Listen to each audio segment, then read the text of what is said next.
Good evening students. இன்னைக்கு நம்ம business ஸ்டடீஸில் staffing அப்படின்னா என்னென்னு பார்க்க போகிறோம். அது வந்து பணியமர்த்தல் அப்படின்னா என்னன்னு சொல்லிட்டு தான்.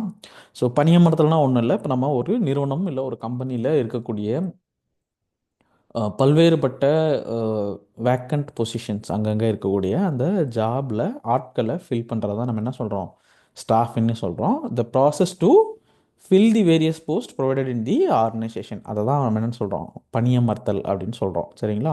இப்போ ஒரு பர்டிகுலர் நீங்கள் ஒரு நிறுவனம் நடத்துகிறீங்க, அந்த நிறுவனத்தில் நிறைய வேலைவாய்ப்புகள் இருக்குது அப்படின்னா நிறுவனத்தில் என்னென்னலாம் நடக்க பாசிபிலிட்டி இருக்குது, வேலை குறிப்பிட்ட நேரத்தில் குறிப்பிட்ட வேலை நடக்காது.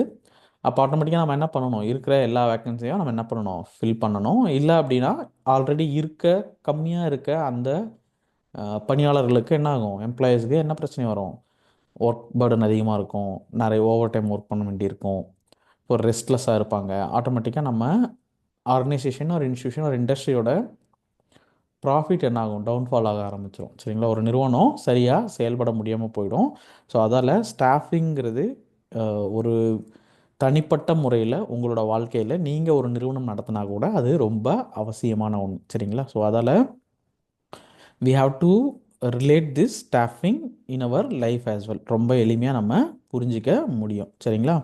So staffing has been described as the managerial function of filling and keeping filled the positions in the organisation structure. ஒரு குறிப்பிட்ட நிறுவனத்துக்குள்ளே இருக்கக்கூடிய எல்லா வாய்ப்புகளையும் பணியமர்த்தக்கூடிய வாய்ப்புகள் எங்கே பொறுப்புகள் இருக்கோ எல்லாத்தையும் என்ன பண்ணணும், ஃபில் பண்ணக்கூடிய அந்த மேனேஜரியல் ஃபங்க்ஷன் தான் ஸ்டாஃபிங் அப்படின்னு சொல்கிறாங்க. சரிங்களா? ஸோ இதில் இம்பார்ட்டன்ஸ் ஆஃப் ஸ்டாஃபிங் முதல்ல பார்த்தீங்க அப்படின்னா அவங்க இப்போ இங்கே 3 பாயிண்ட் இந்த பேஜில் இருக்குது. So filling the roles by obtaining competent personnel, placing right person at the right job, growth of enterprise. So இப்போ இதில் வந்து ஃபஸ்ட்டு என்ன போட்டிருக்காங்க, filling the roles by obtaining competent personnel. இந்த காம்படன்ட் பர்சனல்னால் என்னென்னா, ஒரு சரியான திறமை வாய்ந்த பணியாளரை ஒரு பர்டிகுலர் பொறுப்புக்கு நம்ம என்ன பண்ணுறது, அவரை அப்பாயிண்ட் பண்ணுறது. சரிங்களா? ஸோ இப்போ வந்து அதுக்கு நம்ம என்னென்னலாம் க்ரிட்டேரியா வச்சுருப்போம் அப்படின்னா, நீங்கள் வேலை தேடும்போது, நீங்கள் இப்போ கல்லூரி இளங்கலை முடிக்கிறீங்க, முடிச்சுட்டு ஒரு ப்ரொஃபஷனல் கோர்ஸ் ஜாயின் பண்ணிவிட்டு முடிச்சதுக்கப்புறம் நீங்கள் வேலைக்கு போகிறீங்க அப்படின்னா ஆட்டோமேட்டிக்காக அங்கே என்ன இருக்கும் அப்படின்னா, உங்களுக்கு என்ன ஸ்கில் இருக்குது அப்படின்னு பார்ப்பாங்க. அப்போ அந்த ஸ்கில் நம்ம என்ன சொல்லுவோம் அப்படின்னா, உங்கள்கிட்ட என்ன ஸ்பெசிஃபிக்காக அந்த ஜாப் ரோல் ஒட்டின ஸ்கில் இருக்குது, ப்ளஸ் உங்களுக்கு எவ்வளோ எக்ஸ்பீரியன்ஸ் இருக்குது, உங்களோட எஜுகேஷன் குவாலிஃபிகேஷன் அதோட பொருந்து போகுதா, உங்களுக்கு ஏற்கனவே முன் அனுபவம் இருக்கா, ஒரு பர்டிகுலர் எக்ஸ்பீரியன்ஸ் இருக்கா, இல்லை நீங்கள் இன்டர்ன்ஷிப் பண்ணியிருக்கீங்களா, அது எல்லாமே என்ன பண்ணுவாங்க, பார்ப்பாங்க. அதுதான் நம்ம என்ன சொல்கிறோம், filling up the roles by obtaining competent personnel. சரிங்களா? ஸோ கீழே பாருங்கள், staffing function is required to be fill various job positions. There will be no job positions unless until there are occupied by competent employees. சரிங்களா? Staffing helps in discovering and obtaining competent personal for various job. பல்வேறு பணிகளுக்கு தேவையான திறமையான நபர்களை தேர்ந்தெடுக்கிறதுக்கு இந்த staffing அப்படிங்கிற அந்த process வந்து ஹெல்ப் பண்ணுது. சரிங்களா? Placing right person at the right job. ஒரு சரியான வேலையை செய்யக்கூடிய அந்த நபரை ஒரு சரியான இடத்துல நம்ம என்ன பண்ணணும், நிச்சயமாக அவரை ப்ளேஸ் பண்ணால் தான் என்ன பண்ணுவாங்க, வேலையை சீக்கிரமாக முடித்து கொடுப்பாங்க. சரிங்களா? ஸோ ஒரு நமக்கு இப்போது என்ன தேவை இருக்குது அப்படின்னா, ஒரு வீடியோ எடிட்டிங்க்கான தேவை இருக்குது. ஆனால் அங்கே நம்ம ஒரு ஃபோட்டோ எடிட் பண்ணக்கூடியது தான் வச்சுருக்கோம் அப்படின்னா அது என்னது, நமக்கு வேலையை ஸ்பாயில் தான் பண்ணும். So if we have to edit a video then we need a video editor. So similarly நீங்கள் முடிச்சுட்டு பேசிக் லெவலில் இன்ஜினியராக சேரும் பொழுது எங்கே இருந்தாலும் ட்ரெயினியாக தான் முதல்ல ஜாயின் பண்ணுவாங்க. முதல்ல உங்களுக்கு மேனேஜர் போஸ்ட் கொடுக்க மாட்டாங்க. ஏன்னா உங்களுக்கு என்ன இருக்காது, போதுமான பணி அனுபவம் இருக்காது. ஸோ அதுதான் நம்ம placing right person at the right job அப்படின்னு சொல்கிறோம். சரிங்களா? ஸோ அடுத்தது growth ஆஃப் என்டர்பிரைஸ். ஒரு நிறுவனத்தோட வளர்ச்சி எப்படி இருக்கும் அப்படின்னு பார்க்குறோம். சரிங்களா? And organisation grows with the efforts of employees. இப்போது ஒரு நிறுவனத்தில் எல்லா தொழிலாளர்களும் எல்லா பணியாளர்களும் என்ன பண்ணணும், வேலை செய்யணும். கீழே லேபர்லேருந்து ஹையர் லெவல் ஆர்கனைசேஷனில் இருக்கக்கூடிய மேனேஜரல் பொசிஷன் வரைக்கும் எல்லாருமே என்ன பண்ணணும், ஒன்றிணைந்து வேலை செய்யணும். அப்படி செய்யலை அப்படின்னா என்ன நடக்கும், ஆர்கனைசேஷன் சக்ஸஸ்ஃபுல்லாக ரன் ஆகாது. சரிங்களா?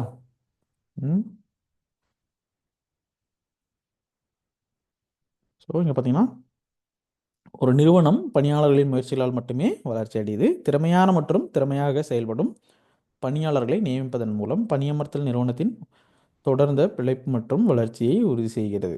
திறமையான மற்றும் திறமையான பணியாளர்களை மாறுபடும் சூழல் ஒரு நிறுவனம் வெற்றிகரமாக செயல்படுறதுக்கு தேவையான எனர்ஜியை கொடுக்குறாங்க அப்படின்னு சொல்லுது. சரிங்களா? ஸோ பார்த்தீங்க அப்படின்னா 4th and 5th பாயிண்ட் இங்கே வந்து optimum utilisation of human resource, ஒரு மனித வளத்தோட சிறந்த பயன்பாடு எப்படி யூட்டிலைஸ் பண்ணிக்கிறது அப்படின்னு சொல்கிறாங்க. Improves job satisfaction and morale of employee, வேலை திருப்தி மற்றும் பணியாளர்களின் நற்பண்பு மேம்பாடு.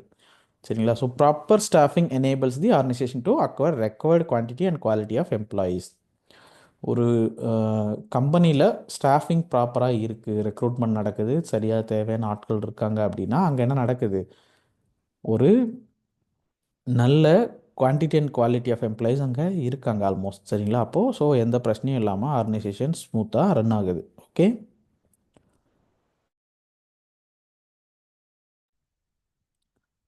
ஸோ இப்போது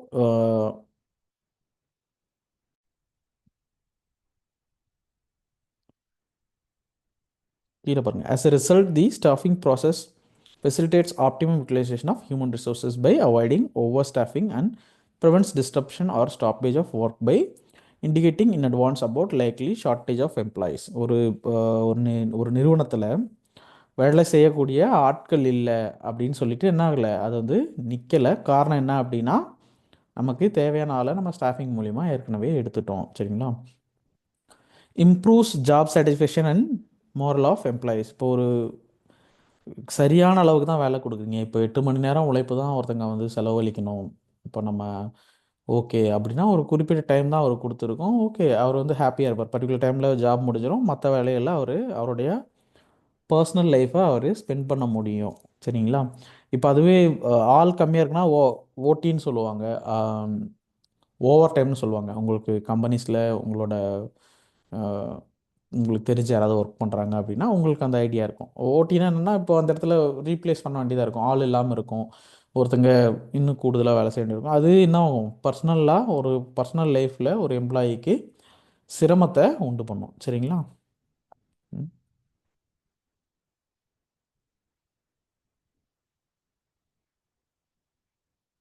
ஸோ இந்த staffing as a part of human resource management, இந்த பணியமர்த்தல் அப்படிங்கிறது மனித வள மேலாண்மையில் எப்படி ஒரு அங்கமாக இருக்குது அப்படிங்கிறத நம்ம பார்க்குறோம். ஸோ நீங்கள் பார்த்தீங்க அப்படின்னா முதல்ல யார் இருக்கா, எம்டி இருக்காங்க, அப்புறம் விபி இருக்காங்க, அப்புறம் சேல்ஸ் மேனேஜர் இருக்காங்க, ப்ரொடக்ஷன் மேனேஜர் இருக்காங்க, அக்கௌண்ட்ஸ் மேனேஜர் இருக்காங்க. சரிங்களா? ஸோ இது வந்து 1 by 1 ஆர்டராக அவங்க போட்டிருக்காங்க. ஸோ நீங்கள் பார்த்தீங்க அப்படின்னா staffing is a concern with filling various positions or jobs இந்த organisation with the suitable candidate. அது ஒன்று. It is a element of human resource management which is concern of each manager at each level of the organisation. ஒரு நிறுவனத்தில் எல்லா அளவுலையும் இருக்கக்கூடிய, அதாவது கீழ்மட்டத்துலேருந்து மேல்மட்டம் வரைக்கும் எல்லாத்தையும் மேலாண்மை பண்ணக்கூடிய எல்லாரையும் உள்ளடக்கியது. சரிங்களா? The manager should fill vacant positions with qualified candidates. இப்போ இந்த ஜென்ரலாக நம்ம ஹெச்ஆர்னு சொல்லுவோம், ஹெச்ஆர்னா ஹியூமன் ரிசோர்ஸ் அப்படின்னு சொல்கிறோம், ஹெச்ஆர்எம்னு சொல்லுவோம், ஹியூமன் ரிசோர்ஸ் மேனேஜ்மெண்ட். ஸோ இப்போ ஒரு கம்பெனியில் ஹெச்ஆர்ன்றவங்க தான் ஜென்ரலாக என்ன பண்ணுவாங்க அப்படின்னா அந்த ஸ்டாஃபிங் பொசிஷனில் இருப்பாங்க. The manager should fill vacant position இருக்கு இல்லையா? ஸோ அவங்க ஆட்டோமேட்டிக்காக என்ன பண்ணுவாங்க, ஒரு பர்டிகுலர் கம்பெனியில் இந்தந்த டிவிஷனில் நமக்கு வந்து வேக்கன்ட் இருக்குது, இந்த டிபார்ட்மெண்ட்டில் வேகன்சி இருக்குது, நம்ம அதை பண்ணணும், ஃபில் பண்ணணும் அப்படின்னு சொல்லிட்டு அவங்க தான் அட்வர்டைஸ்மெண்ட் கொடுக்குற எல்லாமே பார்ப்பாங்க. ஃபர்தராக நம்ம இதை ரெக்ரூட்மெண்ட்லேயும் பார்ப்போம். சரிங்களா? ஸோ குழு மேலாளர், துணை குழு மேலாளர், விற்பனை மேலாளர், உற்பத்தி மேலாளர், கணக்கு மேலாளர், இது எல்லாமே என்னது இருக்குது, இந்த மனிதவள மேலாண்மையோட அங்கமாக ஸ்டாஃபிங் எப்படி இருக்குது அப்படின்றத போட்டிருக்காங்க. எம்டி மேனேஜிங் டைரக்டர், விபினா vice president, sales manager, production manager, accounts manager. சரிங்களா? இது ஷார்ட் ஃபார்மில் இருந்து எக்ஸ்பெண்ட் பண்ணி அவங்க என்ன பண்ணலாம், கொஷினில் கேட்கலாம். So staffing as part of human resource management. When staffing function is carried on at a large scale, it becomes a human resource management.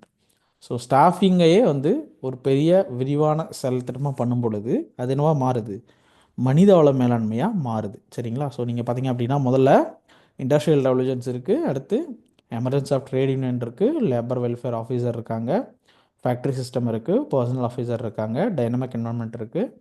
Importance of HRM approach. HRM அப்ரோச்னா என்னது? மனித வள மேம்பாட்டுக்கான அந்த அணுகுமுறை. இந்த தொழில் புரட்சி அப்படிங்கிறது எங்கே நம்ம சொல்லுவோம்? ஜென்ரலாக தொழில் புரட்சினா ரஷ்யன் ரெவல்யூஷன் சொல்லுவாங்க. 1917 ரஷ்யாவில் நடந்த அந்த தொழில் புரட்சி தான், அங்கேருந்து தான் ரெவல்யூஷன் வருது.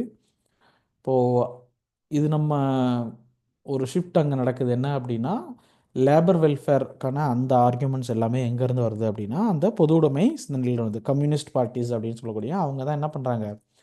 ட்ரேட் யூனியன்ஸ் எல்லாம் முதல்ல வச்சுருக்காங்க. ஸோ ஸ்ட்ரக்சரலாக இப்போது இந்தியா மாதிரியான கண்ட்ரியில் நம்ம ஒரு மிக்ஸ்டு எக்கனாமியாக இருக்கோம் அப்படின்னும் போது, இப்போது நம்மளோட ஃபர்ஸ்ட் பிரைம் மினிஸ்டர் நெஹ்ரு வந்து ஒரு முடிவெடுக்கிறாரு, நம்ம ஒரு மிக்ஸ்டு எக்கனாமியாக இருப்போம் அப்படின்னு சொல்லிட்டு. அவருக்கு சோஷியலிஸ்ட் தாட்ஸ் இருக்குது. ஸோ அவர் என்ன பண்ணுறாருன்னா, அவர் தான் இந்த மாதிரி இன்ட்ரடியூஸ் பண்ணுறாரு. ஸோ அப்போது நமக்கு இப்போ நமக்கு எல்லாமே என்ன இருக்குது? இப்போ நம்ம மறைந்த முன்னாள் பிரதமர் மன்மோகன் சிங் இருக்கும்போது நிறைய ஸ்பெஷல் எக்கனாமிக் ஜோன்ஸ் நமக்கு கிடைச்சது தமிழ்நாட்டில். ஸோ தமிழ்நாட்டில் இந்த ஸ்பெஷல் எக்கனாமிக் ஜோனில் என்னென்ன இருக்குது அப்படின்னு பார்த்தீங்கன்னா, நிறைய இண்டஸ்ட்ரீஸ் இருக்குது நம்மக்கிட்ட. கவர்மெண்ட்டே ரன் பண்ணக்கூடிய அந்த ஆர்கனைசேஷன்ஸும் இருக்குது. ஃபார் எக்ஸாம்பிள் இப்போ நமக்கு டிஎன்பிஎல்னு இருக்கும், தமிழ்நாடு பேப்பர் லிமிடெட். அந்த மாதிரி ஆவின் இருக்கும், மில்க் சேல் பண்ணுறதுக்கும் அதோட ப்ராடக்ட்ஸ் எல்லாம் சேல் பண்ணுறதுக்கும். அந்த மாதிரி நமக்கு டிஎன்எஸ்டிசி இருக்கும், தமிழ்நாடு டிரான்ஸ்போர்ட் சர்வீஸ் கார்பரேஷன்ஸ், அவங்க இருக்காங்க. அந்த மாதிரி நிறைய தமிழ்நாடு கவர்மெண்ட்கிட்டையும் இருக்குது. ப்ளஸ் அவங்கக்கிட்ட வேற என்னவும் இருக்குது?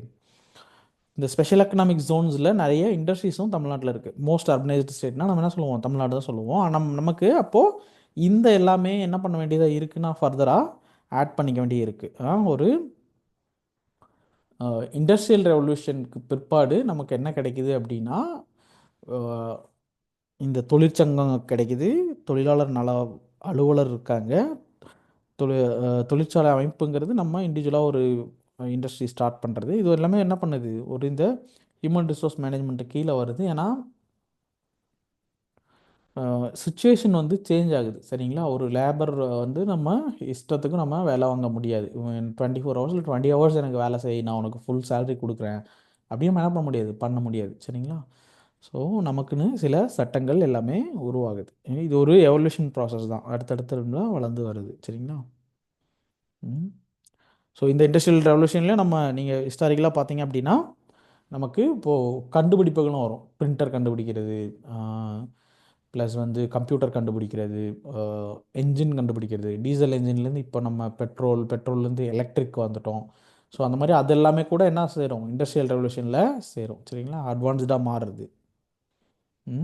Staffing as a part of human resource management. It brings all physical and human resources together. It is the concept of hiring, retaining, firing. It is continuous and repetitive. So இப்போ இங்கே வந்து 3 வார்த்தை இருக்குது. அந்த 3 வார்த்தை ரொம்ப கீவேர்டுன்னு சொல்கிறோம். நம்ம ஒரு ஹியூமன் ரிசோர்ஸை உடல் மற்றும் மனித வள செயல்பாட்டை கொண்டு இருக்குது. ரெண்டாவது ஹைரிங், ரிட்டைனிங், ஃபயரிங். இப்போ இந்த ஹைரிங் அப்படின்னா ஒருத்தங்களை வந்து என்ன பண்ணுறது? பணி அமர்த்தது, எடுத்துக்கிறது. ரீட்டைனிங்னா அவங்கள தக்க வச்சுக்கிறது, ஒரு பர்டிகுலர் பர்சன் நமக்கு தொடர்ந்து நல்லா வேலை செய்கிறாங்க ஓகே அப்படின்னு சொல்லிட்டு. இப்போ இதுவே ஃபயரிங்னா என்னது?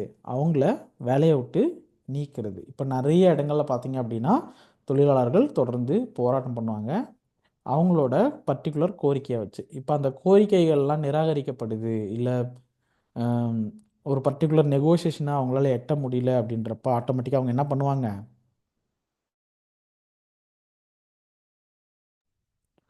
அவங்க என்ன பண்ண சூழ்நிலை இருப்பாங்கன்னா, ஃபயரிங் அப்படின்ற இடத்துக்கு போயிடுறாங்க. ஃபயரிங்னா அவங்கள வேலையை விட்டு நீக்கிறது, பணி நீக்கம் அப்படின்னு சொல்கிறாங்க. ஆனால் சில சமயங்களில் வழக்கு தொடர்ந்து கோர்ட் என்ன பண்ணோம் அப்படின்னா, அவங்களுக்கு நீங்கள் வேலையை கொடுக்கணும் அப்படின்னும் தீர்ப்புகள் கொடுக்குறாங்க. ஆனால் இந்த கோவிட்க்கு பிறகான ஒரு மந்தமான பொருளாதார சூழ்நிலையில் ஃபயரிங் அப்படிங்கிறது நிறைய சிக்கலாக இருக்குது. நம்ம ஒர்க் ஃப்ரம் ஹோம் அந்த மாதிரியான கல்ச்சர்ஸ் எவால்வ் ஆனதுக்கப்புறம் எல்லாமே மேக்ஸிமம் ஃப்ரீலான்சிங்காக பண்ண ஆரம்பிச்சிடுறாங்க, சரிங்களா? அதையும் நம்ம நோட் பண்ணிக்கணும்.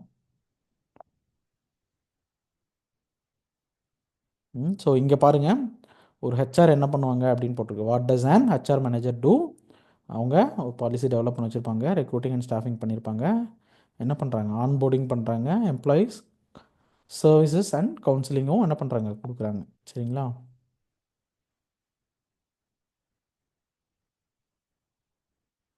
ஸோ இந்த பணியமர்த்தல் செயல்முறையில் உங்களுக்கு பார்த்தீங்க அப்படின்னா ஃபஸ்ட் என்னது man power requirements, recruitment, selection, placement and orientation, training and development, performance appraisal, compensation, அதுக்கு முன்னாடி ப்ரொமோஷன், கெரியர் பிளானிங், அதுக்கப்புறம் compensation, flow chart of staffing process. So இந்த ஸ்டாஃபிங்கில் என்னென்னலாம் இருக்குது அப்படிங்கிறது இந்த ஒரு பர்டிகுலர் ஃப்ளோ சார்ட்லேயே இருக்குது. ஸோ நம்ம ஃபஸ்ட்டு மனிதவள தேவைகளை கணக்கிடுறாங்க, பணிச்சுமை எவ்வளோ, பணியாளர் எவ்வளோன்ற பகுப்பாயிறாங்க, பணி அமர்த்துறாங்க, தேர்வு செய்கிறாங்க, பயிற்சி கொடுக்குறாங்க, மேம்படுத்துகிறாங்க, செயல்திறனை வந்து மதிப்பீடு பண்ணுறாங்க, பதவி உயர்வு கொடுக்குறாங்க. ஒரு பர்டிகுலர் பீரியடில் அவங்க நல்லா ஒர்க் பண்ணுறாங்க அப்படின்னா அதுக்கான திட்டமிடலையும் பண்ணுறாங்க. இப்போது காம்பன்சேஷன் கொடுக்குறாங்க, ஈடு இல்லை ஊதியம் கொடுக்குறாங்க, நேரடி தனியார் நிதி செலுத்தல் டைரக்ட் ஃபினான்ஷியல் பேமெண்ட்ஸும் பண்ணுறாங்க, மறைமுக ஊதியங்கள் இன்டைரக்ட் பேமெண்ட்ஸும் பண்ணுறாங்க. சரிங்களா? ஸோ இந்த staffing process, the steps involve in the staffing processes are. இப்போது ஸ்டாஃபிங்கில் என்னென்ன ப்ராசஸ் இருக்குது அப்படிங்கிறத இங்கே பார்க்கலாம். இல்லை work load analysis, work force analysis, இந்த 2 பாயிண்ட்டை ஹைலைட் பண்ணியிருக்காங்க. சரிங்களா? Drafting work force recruitments in an organization, defining the job related activities and recruiting personals with a specific set of skills, knowledge, qualification and experience. So நான் முன்னாடியே சொன்ன மாதிரி ஒரு particular கம்பெனியில் என்ன வேலை இருக்கோ, என்ன ரோல் இருக்கோ, அதுக்கான குவாலிஃபிகேஷன்ஸ் என்னென்ன, அதுக்கான எக்ஸ்பீரியன்ஸ் என்ன, தேவையான ஸ்கில் என்ன, நாலேஜ் என்ன அப்படிங்கிறத அவங்க என்ன பண்ணுறாங்க, ஃபிகர் அவுட் பண்ணுறாங்க. சரிங்களா? ஃபார் எக்ஸாம்பிள், நீங்கள் ஒரு டிசைனராக இருக்கீங்க, ஒரு ட்ரெஸ்ஸை வந்து நீங்கள் பர்டிகுலராக மாடர்னாக டிசைன் பண்ணுறீங்க அப்படின்னா, அப்போ உங்களுக்கு அட்வான்ஸ்டான சாஃப்ட்வேர்ஸ் ஏதாவது தெரியுதா? இப்போ கேட் மாதிரி ஏதாவது உங்களுக்கு தெரியுதா? இல்லை வந்து நீங்கள் இப்போது அந்த மாதிரி டிசைன் இல்லாமல், இல்லை உங்களால் இப்போ ஆர்டிஃபிஷியல் இன்டெலிஜென்ஸை யூஸ் பண்ணி எதுவும் டிசைன் பண்ண முடியுமா? அந்த மாதிரியும் கூட என்ன பண்ணலாம், ஒரு இண்டஸ்ட்ரி பர்டிகுலர் ரெக்ரூட்மெண்ட்டை டிசைன் பண்ணலாம். ஏன்னா அவங்களுக்கான தேவைகள் இருக்கலாம். அது ஒரு ட்ரெடிஷ்னலான கம்பெனியாக இருக்கலாம். இப்போ அவங்களுக்கு புதுசாக ஆட்கள் தேவைப்படலாம், புது சிந்தனையோட. ஸோ அந்த மாதிரி ஒரு பர்டிகுலர் ஸ்டாஃபிங் ப்ராசஸில் இந்த ஒர்க்லோட் அனாலிசிஸ் அப்படிங்கிறது எத்தனை பேர் நமக்கு தேவைப்படுறாங்க, என்னென்ன ஜாப் நமக்கு வந்து இருக்குது அப்படிங்கிறத அனலைசிஸ் பண்ணுறது தான். சரிங்களா? Work force analysis, it estimates the number of types of human resources or employees available so that it may be known whether the organization is understaffed, overstaffed or optimally staffed. So இப்போ இந்த work force அனலைசிஸ்னால் என்னது, already நம்ம கம்பெனியில் எவ்வளோ பேர் இருக்காங்க, அது வந்து மிகுதியாக இருக்கா, குறைவாக இருக்கா, இல்லை ஓகே சரியாக தான் இருக்குது அப்படின்றது. இந்த அண்டர் ஸ்டாஃப்னா கம்மியாக இருக்குது, ஓவர் ஸ்டாஃப்னா அதிகமாக இருக்குது, ஆப்டிமலினா ஓகே தேவையான அளவுக்கு இருக்குது. சரிங்களா? இந்த பகுப்பாய்வு வந்து என்னது நமக்கு ரொம்ப முக்கியம்.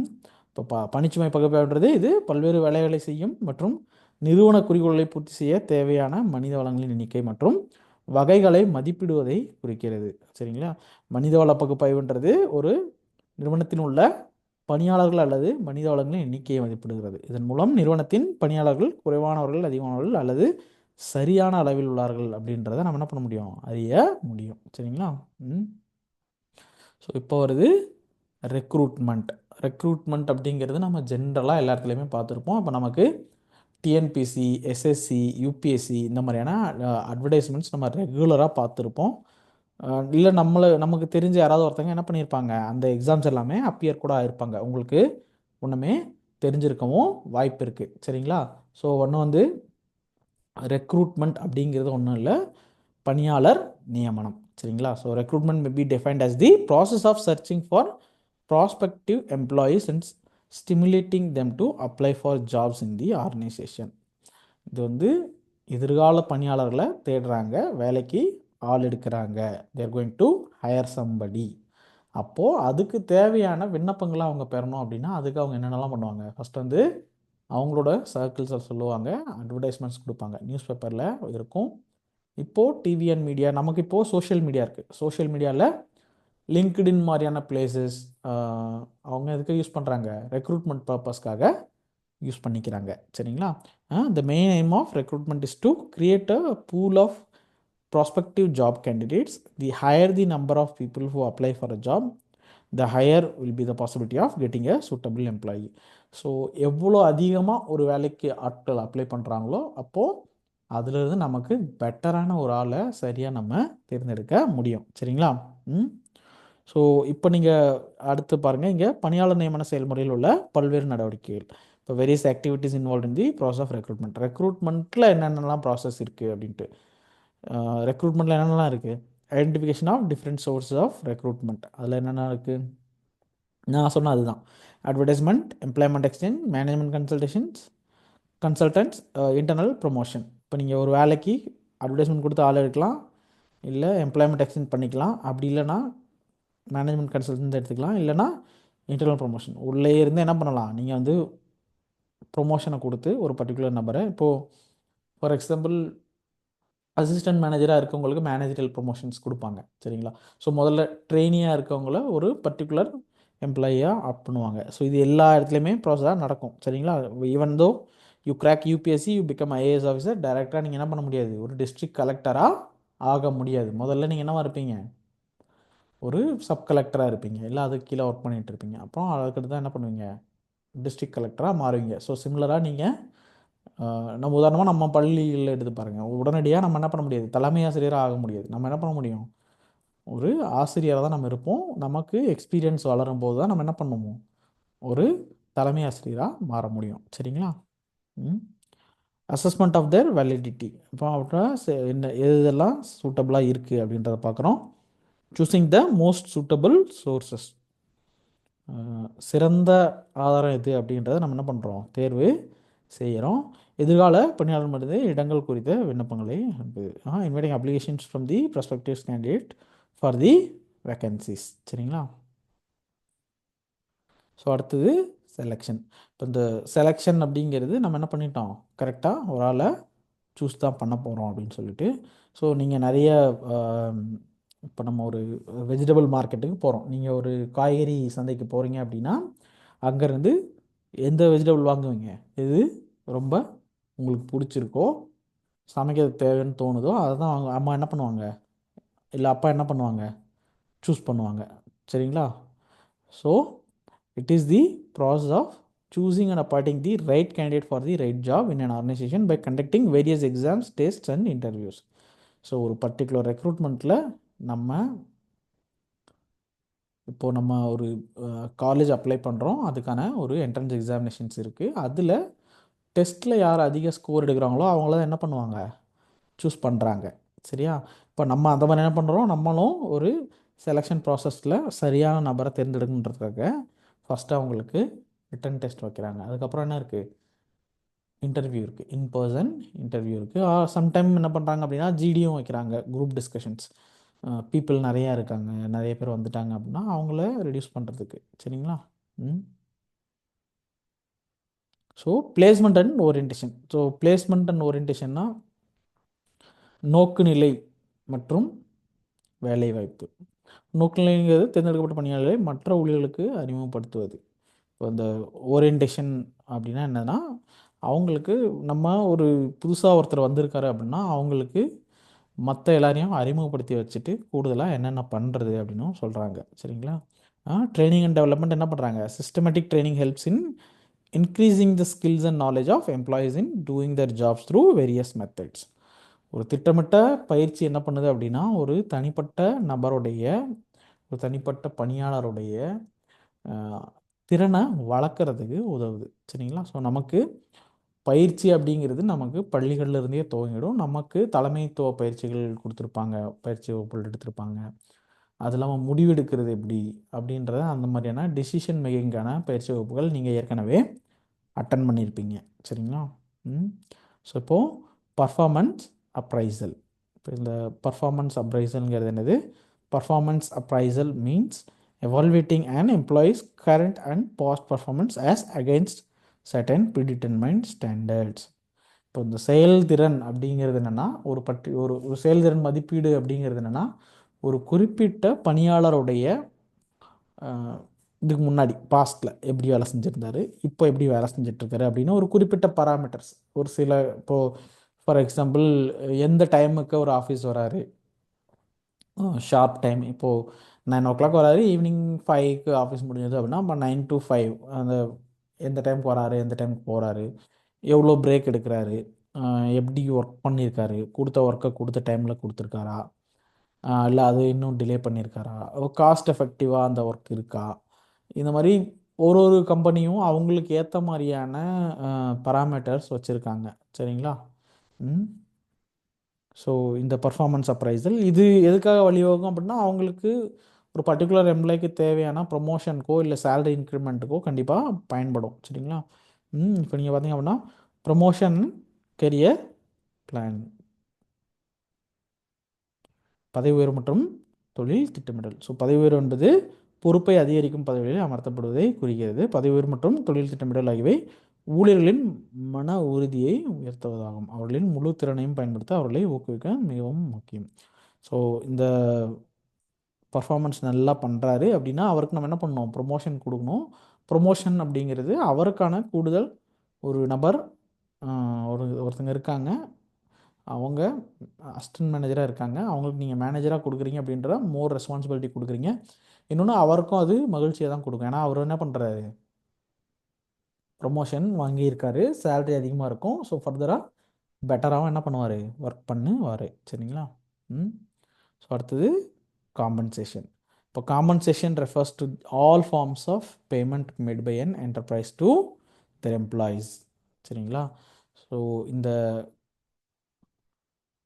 பணியார்ந்த பெறுமதி அப்படிங்கிறது என்ன அப்படின்னா, காம்பன்சேஷன்னா ஒவ்வொரு நிறுவனமும் அதன் பணியாளர்களுக்கிடையே செய்யப்படும் அனைத்து வகையான கட்டணத்தை குறிக்குது. ஸோ ஒரு ஒரு இண்டஸ்ட்ரியோ இல்லை ஆர்கனைசேஷனோ அவங்களோட எம்ப்ளாயிக்காக என்ன பண்ணுறாங்க அப்படிங்கிறது தான். சரிங்களா? ஸோ இப்போ பார்த்தீங்க அப்படின்னா direct financial payments, it includes salary, wages, incentives or commissions. Direct financial payments can be either time based. So இங்கே நீங்கள் பார்த்தீங்க அப்படின்னா என்னென்னலாம் இருக்குது, சேலரி, வேஜு, இன்சென்டிவ் ஆர் கமிஷன். இதில் வந்து சேலரினா சம்பளம், வேஜ்னாலும் சம்பளம், நம்ம டெய்லி வேஜ்னு சொல்கிறோம்ல அந்த மாதிரி. இன்சென்டிவ் ஆர் கமிஷன், இப்போ இந்த இன்சென்டிவ்ன்றது ஒரு பர்டிகுலர், இப்போ ஒரு கார் சேல் பண்ணுற ஒரு கம்பெனி இருக்குது, ஒரு ஷாப் இருக்குது, ஒரு பர்டிகுலர் ஷாப்பில் காரோ பைக்கோ இருக்குது. இப்போ அதில் ஒரே மந்தில் ஒரு 3 வண்டி அவர் சேல் பண்ணிட்டார் அப்படின்னா அவருக்கு ஒரு இன்சென்டிவ் கொடுக்கணும்னு இங்கே ஆர்கனைசேஷன் டிசைட் பண்ணுறாங்க அப்படின்னா அதை நம்ம என்ன சொல்கிறோம், டைரக்ட் ஃபினான்ஷியல் பேமெண்ட்டுன்னு சொல்கிறோம். சரிங்களா? இப்போ இதுவே ஒரு பெட்டரான பர்ஃபார்மன்ஸ்க்காக. சரிங்களா? இன்டைரக்ட் பேமெண்ட்ஸில் அது என்ன சொல்கிறாங்க, it includes medical facility, employer paid insurance, vacations, rent free home, free car. Companies must consider various factors before fixing the commission paid, such as legal factors, labor laws, trade union, company policy and equity. So இப்போ இந்த indirect பேமெண்ட்டில் பார்த்தீங்க அப்படின்னா அவங்களுக்கு ரொம்ப எளிமையாக சொல்லணும்னா நம்ம ESI ஹாஸ்பிட்டல்ஸ்லாம் இருக்கும். இப்போ நமக்கு சென்னையில், கோயம்புத்தூரில் அந்த மாதிரிலாம் இஎஸ்ஐ ஹாஸ்பிட்டல் இருக்கும். அவங்க என்ன பண்ணுவாங்க அப்படின்னா ஸ்பெசிஃபிக்காக வந்து லேபர்ஸ்க்குனே இருக்குது. சரிங்களா? எம்ப்ளாயீஸ்க்கு ப்ராவிடென்ட் ஃபண்ட்ஸில் அவங்களோட வெல்ஃபேர்க்காகவே ஸ்பெசிஃபிக்காக ஃபங்க்ஷன் ஆகக்கூடிய இந்த ஹாஸ்பிட்டல்ஸ்லாம் ஒரு பெட்டரான உதாரணம். ஏதோ இஷ்யூ இருக்குது அப்படின்னா அவங்க அந்த ஐடி கார்டு யூஸ் பண்ணி அங்கே போய் ட்ரீட் பண்ணிக்கலாம். பேமெண்ட்ஸில் கன்சிடரபுளாக அங்கே குறைவாகவும் இருக்கும். சரிங்களா? ஆனால் இப்போ தமிழ்நாடு மாதிரியான ஸ்டேட்ஸில் நமக்கு already government medical hospitals and medical colleges இருக்கிறது எல்லாமே மேக்ஸிமம் நம்ம ஃப்ரீயாக தான் எல்லாம் பண்ணுறோம். ஸோ அப்போ இது சிக்கல் இல்லை. ஆனால் மற்ற இடங்களில் இது ரொம்ப தேவையான ஒன்றா இருக்குது. சரிங்களா? பட் இது மட்டும் இல்லாமல் இப்போ நம்ம ஒரு இன்டைரக்ட் பேமெண்ட்னால் நம்ம ஒரு ஒரு ஜாயினிங் கிட் மாதிரி கொடுப்பாங்க ஃபஸ்ட். இப்போ ஒருத்தங்களுக்கு இப்போ எல்லாமே ரீசன்ட் டைம்ஸில் என்ன மாதிரி எவால்வ் ஆயிருக்காங்க அப்படின்னா ஒரு எம்ப்ளாயிக்கு தேவையான laptop, laptop bag, water bottle, இந்த ஒர்க் ஸ்பேஸ் தேவையான எல்லாமே, ஸோ ஒர்க் ஃப்ரம் ஹோமுக்கு தேவையான எல்லா செட்டப்ஸும் கொடுக்குறது, அந்த மாதிரி இப்போ கம்பெனிஸ் எல்லாமே எவால்வ் ஆயிருக்காங்க. ஸோ இது எல்லாமே இன்டைரக்ட் பேமெண்ட்ஸ் தான். ஸோ நீங்கள் பார்த்தீங்க அப்படின்னா free car, free rent free ஹோம்லாம் இருக்குது. ஸோ இது எதுக்காக அப்படின்னா அப்போ தான் அவங்க இப்போ ஒரு வேறு பிளேஸ்லேருந்து இன்னொரு பிளேஸ்க்கு ரீலோகேட் ஆகுறாங்க அப்படின்னா அவங்களுக்கு எம்ப்ளாயிக்கு ஒரு பெட்டர் ஃபீலை கொடுக்கும். ஸோ தட் தேல் ஒர்க் மோர். அவங்க கொஞ்சம் எஃபெக்டிவாக சரியான வேலையை சரியாக செஞ்சு முடிப்பாங்க. சரிங்களா? ஆனால் இது எல்லாத்தையுமே எதுக்குள்ளே இருக்கணும், டைரக்ட் ஃபினான்ஷியல் பேமெண்ட்டாக இருந்தாலும் சரி, இன்டைரக்ட் ஃபினான்ஷியல் பேமெண்ட்டாக இருந்தாலும் சரி, எல்லாமே labour laws, trade union laws, company and policy acts இது எல்லாத்தையுமே என்ன பண்ணணும், ஃபாலோ பண்ணணும். சரிங்களா? ஸோ ஒரு கேள்வி இருக்குது. இப்போது இது வந்து உங்களுக்கு ஒரு டெஸ்ட்டாக வச்சுக்கோங்க. உங்களுக்கு இதுக்கான ஆன்சர்ஸ் தெரியுதான்னு பாருங்கள். நாம் கீ வந்து நான் உங்களுக்கு மேம்கிட்ட ஷேர் பண்ணிடுறேன். உங்களுக்கு உங்களோட கன்சர்ன் டீச்சர்ஸ் வந்து ஷேர் பண்ணுவாங்க. சரிங்களா? ஆனால் இது ஒரு டெஸ்ட் மாதிரி வச்சுக்கோங்க. உங்களுக்கு ஒரு ப்ராக்டிஸ். இப்போ நம்ம ஓவராலாக என்னென்ன பார்த்துருக்கோம்? ஸ்டாஃபிங் பார்த்துருக்கோம். ஸ்டாஃபிங்கில் செலெக்ஷன் பார்த்துருக்கோம். செலெக்ஷனுக்கு அப்புறம் ரெக்ரூட்மெண்ட் பார்த்துருக்கோம். அதில் ஒன்றுலேயும் என்னென்ன இருக்குது, அதோட இம்பார்ட்டன்ஸ் என்ன, அதில் என்னென்னலாம் ஃபியூச்சர்ஸ் இருக்குது அப்படி எல்லாத்தையுமே நம்ம பார்த்துருக்கோம். சரிங்களா? ஸோ இந்த கொஷின்ஸ் நீங்கள் என்ன பண்ணலாம், கொஞ்சம் டைம் எடுத்து இப்போது சால்வ் பண்ணணும். ஸோ கொஷின் நான் வாசிக்கிறேன். ஃபஸ்ட்டு உங்களுக்கு பார்த்தா தெரியும். Rohan had given an interview in Sub Limited and was selected as the HR manager. On the first day of his job, he met Mr. Rakesh. Mr. Rakesh gave Rohan a tour of the office and introduced him to his superiors. சரிங்களா? இப்போது subordinates and colleagues identify the step of staffing process conducted by Mr. Rakesh. So இந்த ப்ராசஸ்க்கு என்ன பேர்? Selection, recruitment, placement and orientation, compensation. So இதில் உங்களுக்கு என்ன புரியுது? Answer அது ஒர்க் அவுட் பண்ணிட்டு சொல்லுங்கள் எதுன்னு. Subordinates and colleagues identify the step of staffing process conduct mister. இது ஒரு ஸ்டாஃபிங் ப்ராசஸோட ஸ்டெப் தான். ஆனால் அது என்ன அப்படின்றத கண்டுபிடிங்க. செலெக்ஷனாக, ரெக்ரூட்மெண்ட்டாக, பிளேஸ்மெண்ட் ஓரியன்டேஷனா, காம்பன்சேஷனா. ஸோ இங்கே இருக்க கீவேர்டை மட்டும் நான் உங்களுக்கு சொல்லிடுறேன். Tour of the office and introduced him to his superiors, subordinates and colleagues. இதுதான் அந்த கீவேர்டு.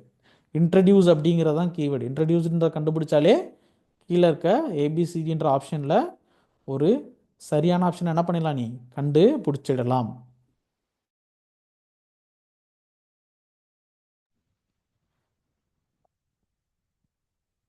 கண்டுபிடிச்சிட்டிங்களா? சரி, அடுத்த கேள்விக்கு போவோம். What does work force analysis refer to? Work force அனாலிசிஸ்க்கு என்ன ரெஃபர் பண்ணுது?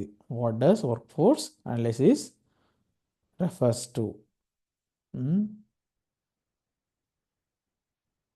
வேலைத்திறன் பகுப்பாய்வுனா என்ன குறிக்குது அப்படின்னு பார்க்குறோம். 4 ஆப்ஷன் இருக்குது. இன்னும் வந்து A, B, CD.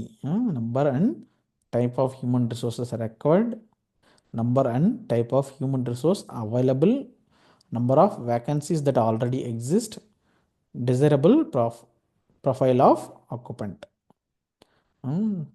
Work force அனாலிசிஸ்னால் என்ன அப்படின்றத புரிஞ்சுங்க. இதில் கீவேர்டு வந்து ஒர்க் ஃபோர்ஸ் அப்படிங்கிறது தான். ஒரு நம்ம வேலைத்திறன் நம்ம எவ்வளோ பண்ண முடியும் அப்படிங்கிறது தான். ஸோ அதுக்கான சரியான ஆன்சர் என்னென்னு சொல்லுங்கள்.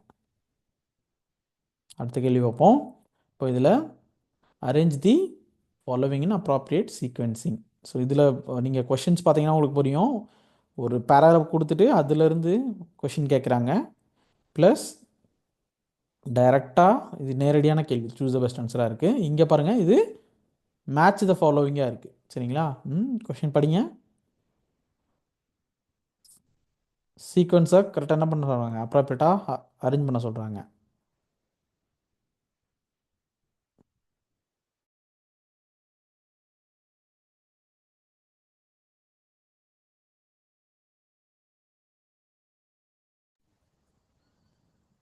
சீக்வன்ஸாக பார்த்தீங்க அப்படின்னா ஃபஸ்ட்டு என்ன கொடுத்துருக்காங்க, selections, performance appraisal, placement orientation, training and development, promotion and career planning கொடுத்துருக்காங்க. ஸோ நீங்கள் அதை சரியாக அரேஞ்ச் பண்ணணும். முத நம்ம என்ன பண்ணுவோம் அப்படின்றத நீங்கள் தான் சொல்லணும். ஒரு பணி அமர்த்தல் நடக்கணும், அவர் பணி செய்யணும், அதுக்கப்புறம் அந்த பணியை நீங்கள் அவரோட திறமையை நம்ம ஒப்பிடுறோம் இல்லை கணக்கிடுறோம், அதுக்கப்புறம் பயிற்சி கொடுப்போம், அப்புறம் அவருக்கு உரிய அங்கீகாரத்தை கொடுத்து கூடுதல் பொறுப்பை கொடுப்போம். இந்த மாதிரி நிறைய ஆப்ஷன்ஸ் இருக்குது. ஸோ இதில் சரியாக எது இருக்கும், ஏசிடிபியா இல்லை ஏடிசிபியா, பிஏசிடியா இல்லை ஏசிபிடியா அப்படிங்கிறத நீங்கள் தான் என்ன பண்ணணும், கண்டுபிடிக்கணும். சரியா? சரியா ஆன்சர் சொன்னீங்களா? ம். அடுத்தது, arrange the following steps of staffing in a logical sequences. So போன கொஷின் மாதிரி தான் இதுவும். செட் ஆஃப் ஆப்ஷன்ஸ் இருக்குது, அதை நீங்கள் ரீஅரேஞ்ச் பண்ணணும். ஸோ சேம் கொஷின் இங்கே. Orientation is the process of dash the selected employee to other employees and familiarizing him with the rules and policies of the organization. ஒரு நிறுவனத்தில் ஓரியன்டேஷன் அப்படிங்கிற அந்த process எதுக்கானது அப்படின்னு கேட்குறாங்க.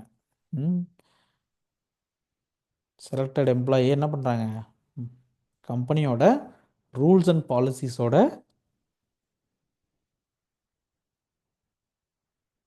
ஃபெமிலரைஸ் பண்ணுறாங்க. ஸோ இங்கே 4 இருக்குது. Placement, introducing, motivating, guiding. பிளேஸ்மெண்ட்னா நம்ம பிளேஸ்மெண்ட் செல்லெல்லாம் இருக்கும், வேலைக்கு எடுக்கிறது, ப்ளேஸ் பண்ணுறது. இன்ட்ரடியூசிங்னா அறிமுகப்படுத்துறது, மோட்டிவேட்டிங்னா ஒருத்தங்கள ஊக்கப்படுத்துறது, கைடிங்னா ஒருத்தங்கள வழி நடத்துறது. ஸோ இப்போ எது சரியாக இருக்கும் அப்படின்றத பாருங்கள். கண்டுபிடிச்சிட்டிங்களா? ஸோ அடுத்தது நம்ம என்ன பார்க்க போகிறோம், ஆஸ்பெக்ட்ஸ் ஆஃப் ஸ்டாஃபிங் அதுதான் பார்க்க போகிறோம். ஸ்டாஃபிங்கில் என்னென்னலாம் ஆஸ்பெக்ட்ஸ் இருக்குது அப்படின்றதான் பார்க்க போகிறோம். ஸோ இந்த ரெக்ரூட்மெண்ட் அதில் நம்ம ஏற்கனவே என்ன பார்த்தோம், ரெக்ரூட்மெண்ட்னா என்ன அப்படிங்கிறத சிம்பிளாக பார்த்தோம். ஆனால் இந்த ப்ராசஸில் இப்போ நம்ம இதுக்கு அடுத்து இந்த வகுப்பில் இந்த ஆஸ்பெக்ட்ஸ் ஆஃப் ஸ்டாஃபிங்கில் வந்து ரெக்ரூட்மெண்ட்டை முழுமையாக பார்க்க போகிறோம். ஸோ அதில் இன்டர்னல், எக்ஸ்டர்னல் அப்படின்னு 2 இருக்குது. சரிங்களா? Recruitment is defined as the process of searching for a suitable or prospective candidates and motivating them to apply for jobs in the organization. இப்போ பணியமர்த்தல், ஆட்சேர்ப்பு, பணியமர்த்தல் அப்படிங்கிறதுல பணியாளர் சேர்ப்பு, ஆட்கள் சேர்ப்பு அப்படின்றது என்ன அப்படின்னா, தகுதியான ஆட்களை ஓகே எங்களுக்கு நீங்கள் அப்ளிகேஷன் போடுங்க அப்படின்னு நம்ம அனௌன்ஸ் பண்ணுறது தான். சரிங்களா? ஸோ டிஎன்பிசியில் நோட்டிஃபிகேஷன் வரும், இல்லை இயர்லி கேலண்டர் வரும். இப்போது டிஎன்பிசியில் ஒரு கிராம நிர்வாக அலுவலர் விஏஓ அதுக்கான நோட்டிஃபிகேஷன் வந்திருக்கு, 10th குவாலிஃபிகேஷன் இருக்குது, எல்லாமே எழுதலாம் அப்படின்னா கண்டிப்பாக நீங்கள் இப்போ 12th இருக்கீங்க, நெக்ஸ்ட் இயரில் நீங்கள் உங்கள் ஏஜ் 18 வரும்போது நீங்களும் அப்ளை பண்ணுறதுக்கு எலிஜிபிளாக இருப்பீங்க. ஸோ இனிஷியலாகவே எழுத ஆரம்பிக்கலாம். அதுவே நீங்கள் டிகிரி முடிக்கும்போது you're eligible to apply for group 1 group 2 posts, இல்லை யூபிஎஸ்சி. நீங்கள் ஒன்றிய அரசு நிறுவனமான யூனியன் பப்ளிக் சர்வீஸ் கமிஷன்லேயும் என்ன பண்ணலாம், நீங்கள் எக்ஸாம் எழுத முடியும், அதுக்கான குவாலிஃபிகேஷன் உங்களுக்கு வந்துடுது. ஸோ அப்போ நீங்கள் உங்களுக்கு இந்த ரெக்ரூட்மெண்ட் அப்படிங்கிறது நம்ம லைஃப்பில் ஒரு இம்பார்ட்டண்டான process, we all get to know, நம்ம எல்லாருக்குமே தெரியும். சரிங்களா? ஸோ இப்போ இதில் எக்ஸ்டர்னல், இன்டர்னல் அப்படின்னு 2 இருக்குது. இந்த சோர்ஸ் ஆஃப் ரெக்ரூட்மெண்ட்டில் எங்கேருந்து நம்ம ஆட்களை எடுப்போம், அந்த மூலம் எங்கேருந்து கிடைக்கிது அப்படின்னா நமக்கு உள்ள நிறுவனத்துக்கு உள்ளேருந்தும் கிடைக்கும், நிறுவனத்துக்கு வெளியே இருந்தும் இருக்கும். சரிங்களா? ஸோ இப்போ இன்டர்னல் சோர்ஸஸ் என்னென்ன இருக்குது அப்படின்னு பார்த்தீங்க அப்படின்னா, internal sources means inviting candidates from the within organisation. சரிங்களா? இன்டர்னல் சோர்ஸ்னால் என்னென்னா, நீங்கள் ஆள் வந்து உள்ளே இருந்து தான் எடுக்க போகிறீங்க. ஃபார் எக்ஸாம்பிள் மேனேஜரியல் பொசிஷன்ஸ், நீங்கள் வந்து ஒரு மேனேஜர் தேடுறீங்க, உங்கள் கம்பெனிலே இருக்க ஒரு அசிஸ்டன்ட் மேனேஜரை நீங்கள் என்ன பண்ணிக்கலாம், மேனேஜராக ப்ரொமோட் பண்ணிக்கலாம், ரெக்ரூட் பண்ணிக்கலாம். இப்போ இதுவே நம்ம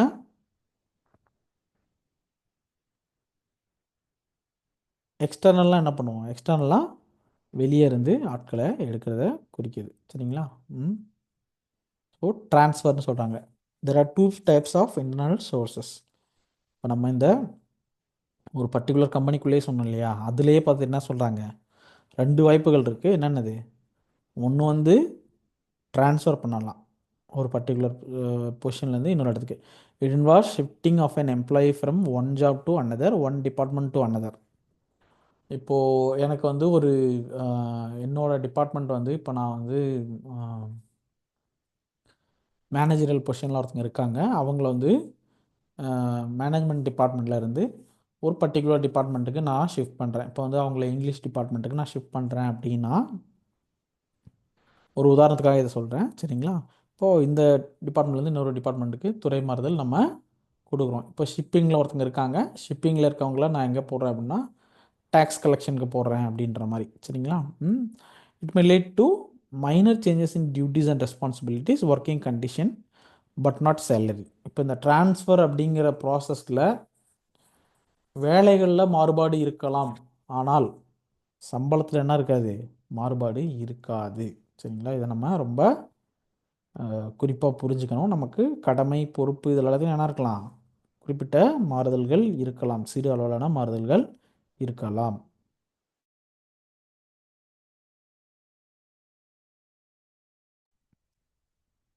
இப்போ இது பணியாளர்களின் பங்களிப்பு குறைவை தவிர்க்கவும் பணியாளர்கள் பணி இழப்பதை தடுக்கும் முறையாகவும் பயன்படுத்தப்படுது. ஒருத்தங்களை வேலையை விட்டு எடுக்கிறதுக்கு பதிலாக, இல்லை குறைக்கிறதுக்கு பதிலாக ஒரு பெட்டரான வாய்ப்பை அவருக்கு கொடுக்குறோம். சரிங்களா? அடுத்தது ப்ரொமோஷன், இந்த பதவி உயர்வு. ஸோ பதவி உயர்வு அப்படிங்கிறது ஒரு, நான் ஆல்ரெடி சொன்ன மாதிரி தான், அசிஸ்டன்ட் மேனேஜராக இருக்கணும்ல மேனேஜராக நீங்கள் மாற்றுறீங்க அப்படின்னா அப்போ அங்கே 2 வேலை உங்களுக்கு நடக்குது. ஒன்று வந்து கீழ்நிலையிலேருந்து ஒருத்தங்களை என்ன பண்ணுறீங்க, பெட்டரான பொசிஷனுக்கு நீங்கள் பணி உயர்வு கொடுக்குறாங்க. அதை நம்ம என்ன சொல்கிறோம், ப்ரொமோஷன் சொல்கிறோம். இதுவே டீப்ரொமோஷனும் பண்ணுறாங்க. அது என்னது, பனிஷ்மெண்ட். மேனேஜர் போஸ்ட்லேருந்து அசிஸ்டன்ட் மேனேஜராக ஒருத்தங்க மாற்றுறாங்க அப்படின்னா அது என்னது, பனிஷ்மெண்ட். நம்ம எப்போவுமே நம்மளோட லைஃப்லேயும் மற்றவங்களோட லைஃப்லையுமே எப்பயுமே நம்ம என்ன பண்ணணும், ப்ரொமோஷனை தான் சப்போர்ட் பண்ணுறோம். ஏன் அப்படின்னா அதுதான் பெட்டர். ப்ரொமோஷனால் என்ன கிடைக்கும், சேலரியில் இன்க்ரிமெண்ட்கான அந்த பாசிபிலிட்டி இருக்குது. இதுவே அது ட்ரான்ஸ்ஃபரில் நடக்காது. So you have to be very careful. Okay. Promotion is a vertical shifting of employees from one position to other. Thus it leads the employee to improve the motivation, loyalty and satisfaction level. இப்போ இந்த மாதிரி தொடர்ந்து வேலை செஞ்சுட்டு இருக்க ஒருத்தரை நம்ம வந்து அவரோட கம்பெனியை இப்போது நம்ம ப்ரொமோஷன் கொடுக்கறதுனால என்ன ஆகுது, அவருக்கு அது அக்னாலேஜ் பண்ணுறதா மாறுது. ஓகே, நம்ம வந்து சரியாக வேலை பார்க்குறதால நமக்கு நம்மளோட நிறுவனத்தில் நல்ல வாய்ப்பு கொடுத்துருக்காங்க அப்படின்னு அவர் என்ன பண்ணுவார், கூடுதலாக நல்லா சரியான பணியும் தருவார். அது அவருக்கு ஒரு நம்பகத்தன்மையும் திருப்தியும் கொடுக்குது. சரிங்களா? So merits and demerits of internal sources of recruitment. So நம்ம இந்த கிளாஸில் வந்து நம்ம இதோடு நிறுத்திக்குவோம். டைம் அப் ஆக போகுது.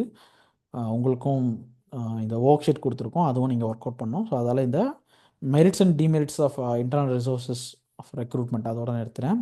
இந்த எக்ஸ்டர்னல் சோர்ஸஸ் ஆஃப் ரெக்ரூட்மெண்ட்டை நம்ம அடுத்த கிளாஸில் பார்ப்போம். சரிங்களா? ஸோ அட்வான்டேஜஸ் ஆர் மெரிட்ஸ், நன்மைகள்லாம் என்னென்ன அப்படின்னு பார்த்தீங்க அப்படின்னா, employees are motivated to improve their performance. அவங்களோட செயல்திறனை என்ன பண்ணுவாங்க, கொஞ்சம் உந்துதலோடு செயல்படுவாங்க, மேம்படுத்தி செயல்படுவாங்க. சரிங்களா? Internal recruitment also simplifies the process of selection and placement. So இப்போ அவங்கள நீங்கள் தேர்வு பண்ணுறது ரொம்ப ஈஸியாக இருக்கும். ஏன்னா அந்த எம்ப்ளாயி உங்களுக்கு ஏற்கனவே தெரியும், அவரோட ஃபைல்ஸ் எல்லாமே ஆல்ரெடி உங்கள்கிட்ட இருக்கும்.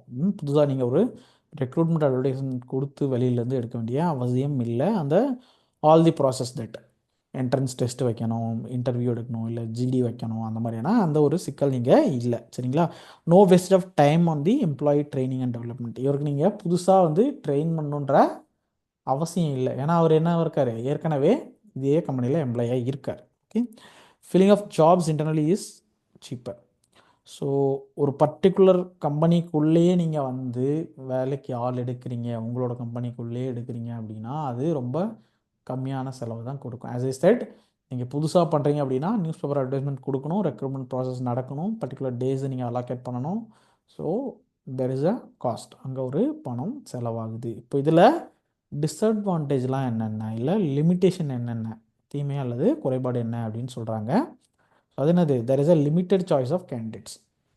இப்போ குறைவான அளவில் தான் என்ன இருக்காங்க, உங்களுக்கு ஆட்கள் இருக்காங்க. இப்போ இதுவே நீங்கள் வெளியில் ரெக்ரூட்மெண்ட் கொடுக்கும்போது அதிகப்படியான உங்களுக்கு வாய்ப்பு இருக்குது, நிறைய பேர் வரலாம். ஃபார் எக்ஸாம்பிள் லிமிட் ஆஃப் மங்கராஸ், ஒரு வேலைக்கு, ஒரு கவர்மெண்ட் வேலைக்கு நீங்கள் பார்த்தீங்க அப்படின்னா மினிமம் 1 lakh வந்து பீப்புள் வந்து ஃபைட் பண்ணுறாங்க அப்படின்னு நிறைய நியூஸ் பேப்பர் கட்டிங்ஸ்லாம் நீங்கள் பார்த்துருப்பீங்க, ரீடிங்ஸ்லாம் இருக்கும். சரிங்களா? ஆனால் இப்போது இன்டர்னலாக நடக்குது அப்படின் போது ஆட்டோமேட்டிக்காக என்ன ஆகும், காம்படிஷன் இருக்காது. அப்போ உங்களுக்கு பெட்டரான ஆள் கிடைக்காம கூட போகலாம். The employees may become lethargic. பணியாளர் வந்து என்ன பண்ணலாம், அலட்சியமாக இருக்கலாம் அப்படின்னு சொல்கிறாங்க. The spirit of competition among the employees may be hampered. பணியாளர்களிடையே போட்டி மனப்பான்மை தடைபடலாம் அப்படின்னு சொன்னாங்க. Frequent transfers of employees may often reduce the productive of the employees. ஒரு பர்டிகுலர் எம்ப்ளாயை நீங்கள் ட்ரான்ஸ்ஃபர் பண்ணிகிட்டே இருக்கீங்க அப்படின்னா அப்போ அவருக்கு என்ன பண்ணலாம், சோறு ஏற்பட்டு அந்த உற்பத்தி திறனை என்ன பண்ணலாம், குறைந்தும் போகலாம். ஸோ இப்போ நம்ம ஜென்ரலாக ஒரு டைம் குயிக்காக ரீகால் பண்ணிவிடுவோம். என்னென்ன பார்த்துருக்கோம்? ஸ்டாஃபிங்னா என்னென்னு பார்த்துருக்கோம். ஸ்டாஃபிங்கில் ஸ்பெசிஃபிக்காக